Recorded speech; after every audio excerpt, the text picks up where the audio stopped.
Welcome to TARTLEcast with your hosts Alexander McKegg and Jason Rigby, where humanity steps into the future and source data defines the path.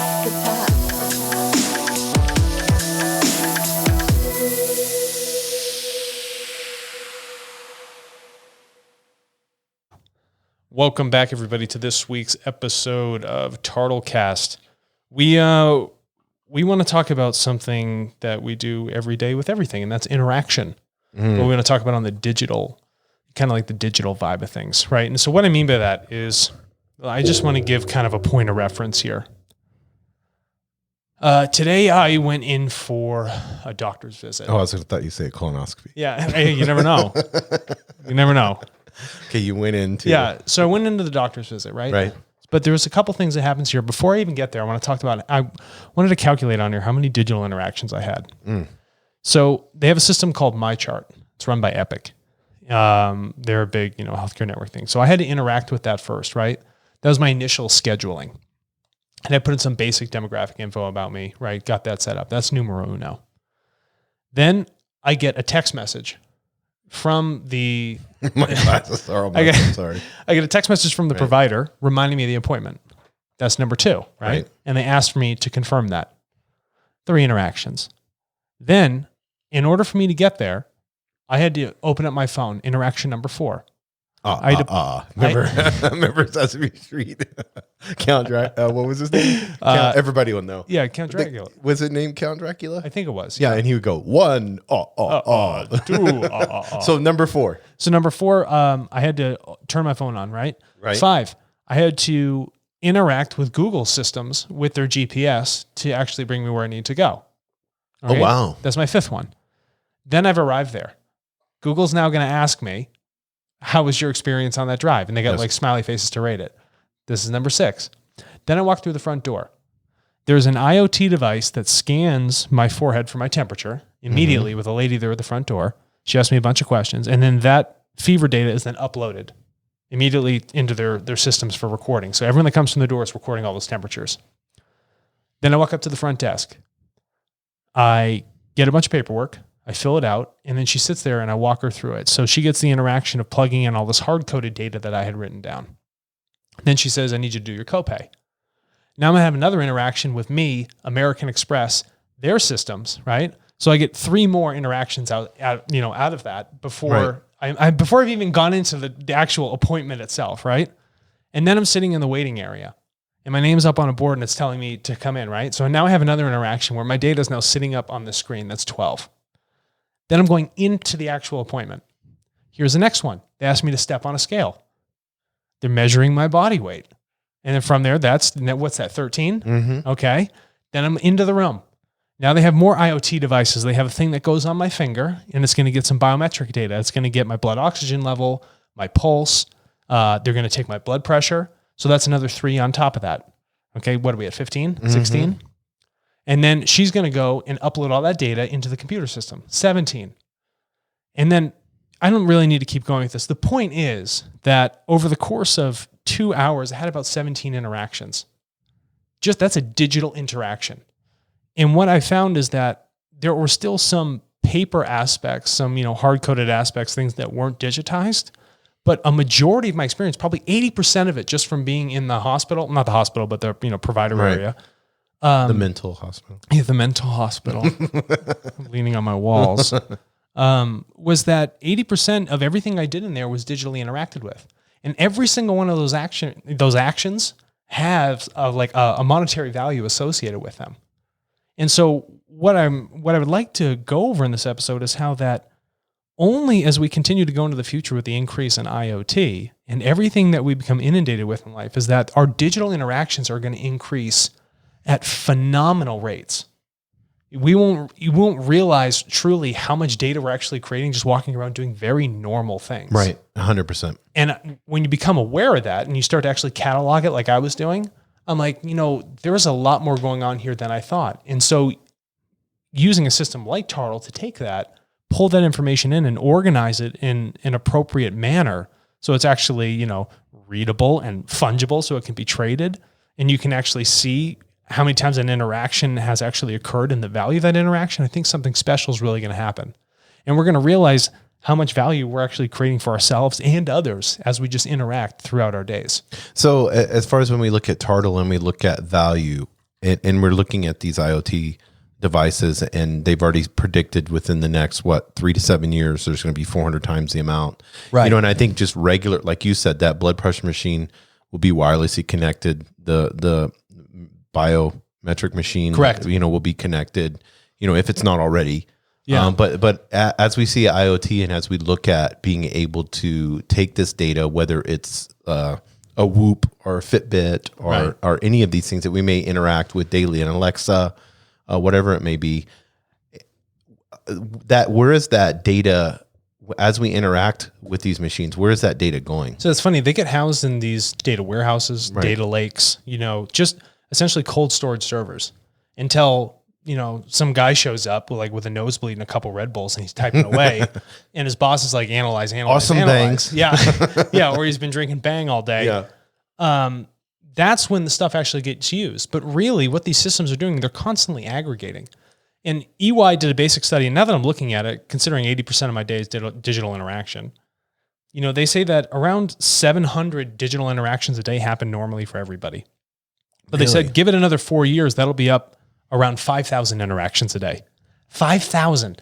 You created 5,000 data points, not to mention all the data points that branch off of the one you created, but primary data points, you've created 5,000 of them. It's like, what's the eco footprint or whatever they call? It's almost like like if your carbon footprint. I got a carbon footprint, but I got a digital footprint. A data footprint. Right.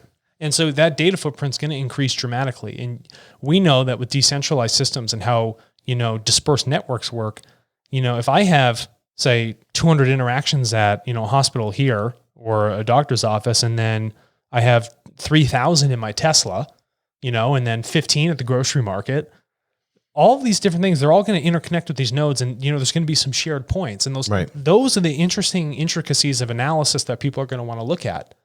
But the things are, this is only going to get more out of control if we ourselves don't take it and put it into a nice, manageable format and also monetize it, because everyone else is going to be making a buck off you. Right. If you're making 5,000 interactions a day that they're using to better understand what's going on with you, and you're just giving it to them for free, something's off there. Even if you think 5,000 interactions and each interaction's worth $1, that's $5,000. That's $5,000 in one day. Well, and let's go 5,000 times what? Even times 300. Yes. Right. You're having, say 300 days of the year, you're doing 5,000 interactions a day. That's a massive. What's that? 50,000, 500,000? I don't know. 50,000. I had 2 zeros. Doesn't matter. All it is this huge number of interactions, and that's a lot of cash lost, right? That frankly, you were the creator of it and you owned. Right. And now what's interesting is that's looked at, if we look at digital interactions from the value of us as a seller of the data. But now I'm interested in what that looks like from, like a marketing side for that value. Yeah. I think like when we look at TARTLE and we go into every experience that a consumer has in any interaction, any digital interaction, it sets the expectation for the next interaction. Mm-hmm. So whenever I'm looking at the website, or we're looking at how can we, take that experience, because it's an interaction is an experience. Yeah. So when we look at it in that format, how can we create that experience? Whether it's a consumer, whether you want to call it a consumer or whatever, but you had an experience and it can be a bad experience or a good experience in that digital interaction. Correct. In that moment. But I had to be aware of it. Right. I think that's a fundamental thing for creating a positive experience. Right. Is making the person that's doing it aware of what they are doing. But like a consumer journey, you had a journey today in the hospital. You bet I did. So there was a whole journey that was involved. And then looking at each of those touch points in each of those digital interactions and saying, how can we make this positive? Yeah. How can we let technology be subservient to us? Sure. And how can it display humility? That's interesting. You know what I mean? And not look, what I'm afraid of, and I know, and we can talk about this, I don't want to get too esoteric, but I want technology to be subservient in the sense of we can program it to have humility towards humanity. Yeah, listen, and you're not wrong about that, because as you and I have discussed before, even from a fundamental issue of what we do with machine learning algorithms, right? the same thing needs to happen. It's like we're forcing ourselves to the model of technology rather than molding technology to our model, a human model. Exactly, 100%. Right? And so the value is kind of misplaced right now. And so you don't want this militaristic society where we have pictures of Terminators and robots. Yeah. Get back in line. That is that scariness that we all are afraid of when we look at technology and when we go into robots or AI. Well, because let's think about how you would guide yourself there. Yes. That's an interesting point. Because this is all broken down to digital interaction. Because right now we're constantly refining algorithms with our interactions, right? And how we interact with them. So essentially, if I'm going to download a new app on my phone, I don't know what my phone is. Oh, it's recording. If I'm going to download a new app on my phone, I have to learn how that app actually works. All these different businesses, every single one of them creating an app has their own little way of doing things. Yes. And their own little way of getting you to fit into their algorithm. Right. Right? What's interesting is that there's no justification for being a human being and having a human algorithm. Right. I don't know if and I know exactly what you're saying. So these are keywords. I want you to talk about it. So what I envision for TARTLE, especially on the customer interaction with these digital interactions, is that we create human value. Correct. And as a human. Yeah. So the interaction brings value. Yeah. Because right now, the people creating the apps or whatever it might be, or the social networks, whatever it might be, they're creating the value strictly for the network. Yes. Strictly 100%. for the application. Because they're Yes. like, how do I increase the value of the application? Where like with TARTLE, when we go to our investors, Right. it's a different story. It's like, hey, everybody's been looking at, well, how do we increase the value of the app? Yeah, well, that's only 50% of the picture because that app, the value of it is driven by the people. So how do you also increase the value of the people at the same time? Yes, exactly. And how do you measure that value? And if we can show that there's such a measurable gain of value that society has received from using it on top of what is going on with the app becomes secondary. It's secondary in value, right? So as if you drive specifically more value for the human being, the individual, the app has to go with it. And it was interesting. They did a study. I have it right here. That they asked enterprises as far as like creating a new digital transformation, like taking the company. How do we do that? Like what you experienced today at the hospital, and 40% of these enterprises, when they interviewed CEOs, CMOs, CTOs, and then they also went upper level management. 40% of them said this: the one thing that was holding them back was their culture. Yeah. So this is where I want to get into, and I want you to talk about this, Alex. So the culture of the company was dictating how the interaction would happen. Right. And so let's consider some. I can use some prime examples. We're gonna go deep here. that I have done. Right. So I've actually worked. I did consulting for a bit, and not in a way like I'm not trying to like rip people off or do anything super expensive. We created massive amounts of value by actually helping companies digitally transform themselves. Right. Even with lean processes. So when I had these discussions with executive level management, owners of business, you name it, right? They would constantly talk about the culture, and they said, nobody wants to adopt it. Nobody wants to adopt it. Nobody wants to take this thing. They're so used to doing it this way, whatever it might be. And then when you go to introduce a new tool, right? Mm-hmm. The tool always, every single time had such a rub against the culture.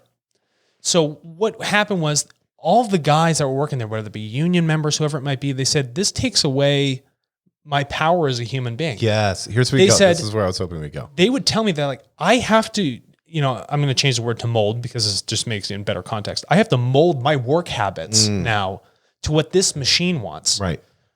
I've been doing this. I've been milling train wheels for the past 35 years for this transit system. And you're going to tell me that the computer is already going to tell me how I'm going to change my entire operation for that milling? Yes. No, I'm not going to do it. And here's what we found, is that they'd spend $15 million on this massive machine that would like drop wheels in and like automatic mill it. It would sit there all day long. No one would use it. They'd hand mill every single one out of spite because what they were doing is they were trying to force feed culture into, a system of algorithms that there was no value educated to the guys that had to use it, right? They're like, well, what is the value to me in using this? They thought it was more of a threat to their jobs. And for the executive management, they're like, well, we got all this spend. You're going to have to use it. And then when they did start using it, it was used improperly because what they've learned through their labors over time and their efficiencies and the nuances of doing something, the machine couldn't really do it the way they did it. Mm-hmm. This is so good. They're trying to form fit, frankly, like their artisan level trade that they've done, their mastercraft into these, regular cannon fodder algorithms that some guy on a CAD software kind of typed up and said, this is how this is going to go. But you can be extremely creative. Auto manufacturer Mazda, for instance. Yeah, give it a minute. So let me, this is going to go perfectly right into what you just said. Yeah. Like two puzzle pieces fitting. Yeah. So they had an issue with trying to get the cars painted faster. Correct. So you can have these spray guns that are robot arms, just go next. But what Mazda decided to do was take all their painters that had been painting 20 plus years, put hundreds of sensors on their arms, and then watch how they paint. I'm so glad you brought this up. And then watch how they paint.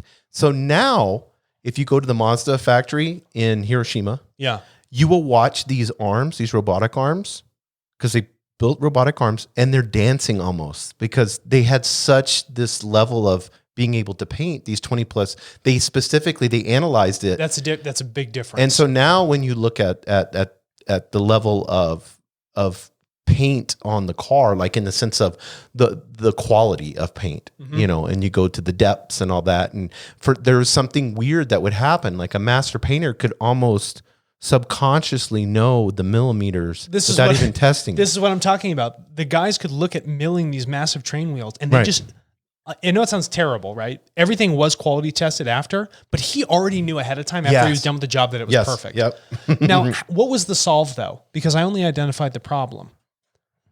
What happened with this digital interaction was the algorithms had to wait. Yes. The algorithms had to be changed only after we went to the human being first and asked them how they wanted the digital interaction to actually work, rather than take the digital interaction and tell them how to work. And we retuned the algorithms, and then became an efficient process with easy adoption.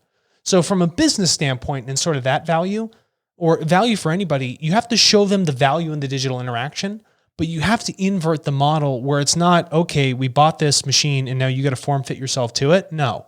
The machine needs to form fit itself to you. Yes, it's that level of humility. The machine doesn't know, but it gives us an idea in our culture to understand that. And this is something, as we evolve at TARTLE, one of the things that when we begin to create these, and as we know, we're getting into individualized. Correct. Everything is becoming. I was listening to a podcast the other day, and this billionaire starting where he's like, "Why are vitamins all the same in the capsule? Why wouldn't you get your DNA, your blood work, and all that stuff, and then the capsule would be made specifically for you?" Right. That's where we get that level of customization through these data interactions is on the way. Right. But for us, and this is something that I want you to elaborate on, in terms of it, number one, it should be who we listen to, how we listen, and then how we deliver.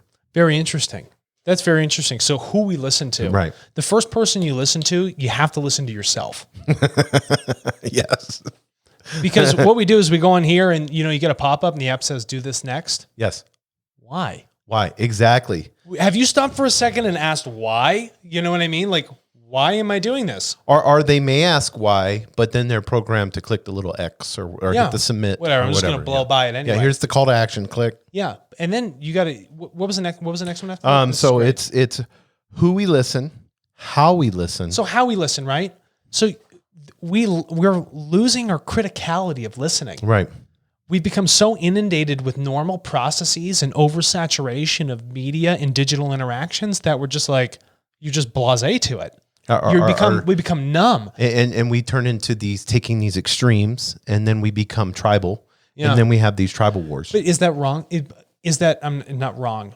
Does that seem obtuse? Because the reason I say that is because if we become so numb to so much interaction and stimulus all day long, no, but you're going to need like a huge shot of heroin to get you to get jazzed up to something. You know what I mean? Or you're going to have a confirmation bias because it's feeding you that specific thing that you're wanting. Yes. Because it's going to customize to you. Let's use news or whatever it may be in Facebook or however that works. But when you look at specifically I want to make sure I say this right. But when you're looking at these tribal warfares, and we're seeing that now, especially here in the United States, where we're seeing people literally They're taking on tribal groups. yes, yeah, and willing to go to war to each other, Yep. all because of these digital interactions that they're having that is feeding to their confirmation bias. Yeah. And it is causing them, like you said, to look at the X or hit the submit. Yeah. And then it's taking them from where they were and driving them far left or far right. Well, think about how the algorithm works, right? So if you have a news stream and it's the very first time you're on it, and if you put no preferences in, right? Maybe they're like, oh, well, what do you like? Because it's trying to curate it for you. Mm-hmm. If you don't put anything in there, you get a bunch of randomness. Right. Right. It's like having a VPN, you go on the internet and you're like, why am I getting ads for these things? Well, it's because they don't really know who you are now. But the second they start to refine that, Yes. the algorithm is already going to artificially drive you way off to one side into this like crazy binary system. It's either this or that. You know, there's no gentle mix. But I like what you said about critical thinking, and I want to stay there for a second with digital interactions and the responsibility of TARTLE to create that, because that's the next one, how we deliver. So let's talk about that criticality of thinking. What's interesting here is that you become very critical when you're going to spend money on something, right? Yes. Or when you're going to receive money. You're like, is this too good to be true? So if you're teaching people how to think about their digital interactions and say that, wait a minute, what you're about to do has a value to it, a dollar value. So if you give it away for free, this is a loss for you. Right. So now the critical changing begins to think, where it's like, this is really interesting. Should I have this interaction? Is this interaction really have the amount of potential and value that I'm looking for? And then that now becomes, you start to now weigh the decision rather than just walking around all numb being like, whatever, I'll do it, I'll hit X, I'll go forward, whatever it might be. You begin to think about it properly. And that leads us into our final category, which was? How we deliver. It's who we listen to, how we listen, and how we deliver. But this is the one thing I want to move us along here. Yeah, go ahead. Us as TARTLE having the responsibility of having access to all this data and this data interaction. Mm-hmm. And then getting to the point, for the sake of humanity, knowing what to do with it. Sure. And I don't want people to misconstrue this as saying, just because it's on our server, we're just going to read it. No. If we want to look at your information, it's encrypted, right? Right. We would still have to buy it from you. Right.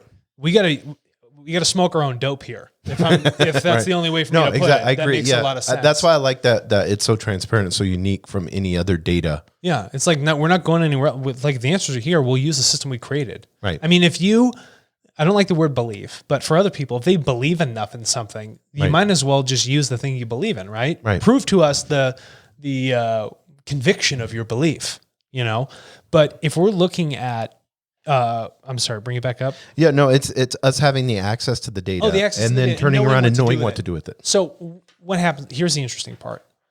Sometimes you're not going to know what to do with it. Right. Maybe that data's there, you've purchased it, and you're like, well, what do I do with it? Well, then you need to go back and then ask more questions. Right. Or purchase the data that tells you how it should be used. Or ask people how that data should be used. Hey, I would like to purchase this. Do you think it's a good idea for us to use it in this format? Probably not. So we can actually strip the guesswork out by having a digital interaction with our user base by using our own system to then proxy them. Yes. Does that make sense? Yeah, no, that makes 100%. And I want to flip it because we've been talking about the consumer, but I want to talk about businesses that are purchasing data from TARTLE real quick. Because this is by having this ability to go to the user like we are, and then our culture and philosophy that we're going to use when we get this data through our marketing, we can redefine a business and have them have a critical competitive I have a perfect advantage. Example for this. You see what I'm saying? You brought it up. So I just wanted to talk to the businesses for a second. There's this phenomenal local woman-owned business here that deals in medical analytics. And we are looking to run a pilot. Well, they're looking to run a pilot because we had a conversation about healthcare systems and how they have a quality of care metric, like a net promoter score. We have a 5-star thing, right? We get people in and out and less sick people come back. Right. And I had asked the question, I was like, well, what if the person doesn't want to come back? Maybe you screwed up so bad they're scared, or maybe they don't even want to come in the first place, right? So how do you actually truly judge that metric objectively? Because what you're doing is when this company, this medical analytics company was going in and they were looking at the information that these companies had, they're only analyzing what the hospital is creating themselves. they never actually followed up with the patients to really ask them how they felt about the experience, why they came back, what they were doing in there, any of these things that were going on. The data is any so of the skewed. Any of the behavioral info, right? So it was so skewed. So when I spoke to this business, I was like, if you're looking for a competitive advantage, it's always nice getting a CEO and pushing them back in their seat and telling them that they're bullshitting people and they're bullshitting themselves. And when you can come back with a truthful approach and be like, listen, this is how people really feel about your hospital system and your quality of care, because we've gone to them directly and we've actually tracked their medical outcomes over time. It's a lot different than what you're saying.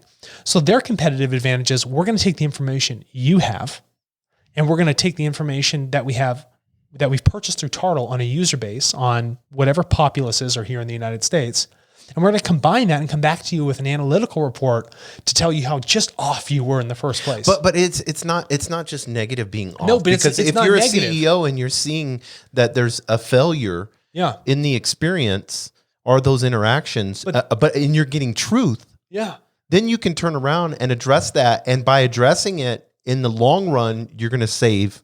That's what I'm talking about. My point was they were smoking their own dope. Yes. But to the point where they were actually hurting themselves. Yes. They were losing value because they weren't looking at the full picture. So I'm not looking at this from a negative approach. I'm just saying you can now go back to that executive management, that board of that healthcare system or that network and be like, this is the real truth of what's going on. And if you can get a pulse on it and actually figure it out, right, and change your net promoter score and how people actually feel about this and be honest about it and actually bring the people in that fund the hospital. And the people that really fund your hospital are the sick people. Mm-hmm. You don't have conversations with them. No, yeah. Your hospital doesn't exist if sick people don't come through the front door. Right. 100%. But the thing is, you just say, we're all high and mighty, but you never even talk to them. But you don't know. I mean, like when you look at Chick-fil-A, right, and something as simple as right when you pull in there, they have somebody standing outside instead of at a window. Outside, and they say, "How may I serve you today?" Correct. And people love there's a cult following for Chick-fil-A. Dude, it's serve you. Yeah, but making that little shift, how much did it cost to have an employee stand out there and then have a statement of humility? Yeah, Nothing. No, I know, and nothing, and for even a minimal cost. And this is considered R&D expenditure when you buy data from TARTLE. Right. R&D expenditure businesses, hear it here, learn it. Okay. That small cost you're making creates that massive amount of goodwill and value with those people. And you could try something and then poll and then see if it's working. You can A/B test the processes that you're making in your business. Dude, you can A/B test people. Yes. And you don't treat them like machines. You're literally A/B test. You're asking them directly. Right. Rather than... And the beautiful part, what TARTLE comes in is we've through our ability with marketing and what we're doing and how we're changing the way that we market and everything that's going on. We will already, this is what a business needs to understand. We'll have already built the trust. Yes. Which is the biggest thing that you need. We'll have already built the trust with the consumer. That's why the business doesn't have to go through all the trouble. They can your average polling company. Yeah. Hi, can I ask you a few questions, or can I give you $5 for you to fill this out? I don't want your Amazon gift card. I don't want the census knocking on my door. Give me cold, hard 30 times. Bucks. Yeah, I don't want that. Right. You've already built the trust and the interaction. Everything that's already there that everyone's comfortable with, go to what they're comfortable with. Yes. Don't go to some outside party that's created some convoluted thing and they show up like a stranger. Don't work with strangers. Or this dark machine that's in the corner. I'm simplifying it. Yeah, and he's got his got his legs crossed, like smoking a cigarette. You know what I mean? Yeah, what's the guy that was always on X-Files? That was always the smoker. Yeah. That's the machine learning in the corner. That's machine learning in the corner. Taking all these craziness that... Observing. Yes, observing, yeah. You don't need the observer. No, so do something efficient, do something smart, go back to the source, the individual. And get a competitive advantage. Right, and then... That's your digital interaction. Your digital interaction will happen through the marketplace with them. Yes. And I hope that you have that digital interaction a million times a month. You know what I mean? Yeah, exactly. Because that drives value for all of those people. Right. But in the end, what we can see here is that the factor by which this is going to multiply our digital interactions is going to become unfathomable. And so if we're looking at that way to think and actually understanding that value and creating that critical thinking for people and businesses on how to use that data through those interactions, I think there's going to be a lot of good that's going to come out of it. Oh, of course. A lot of very simple change that'll have drastic, positive benefits. 100%. Very good. Thanks, Awesome. Jason. Yep. Thanks.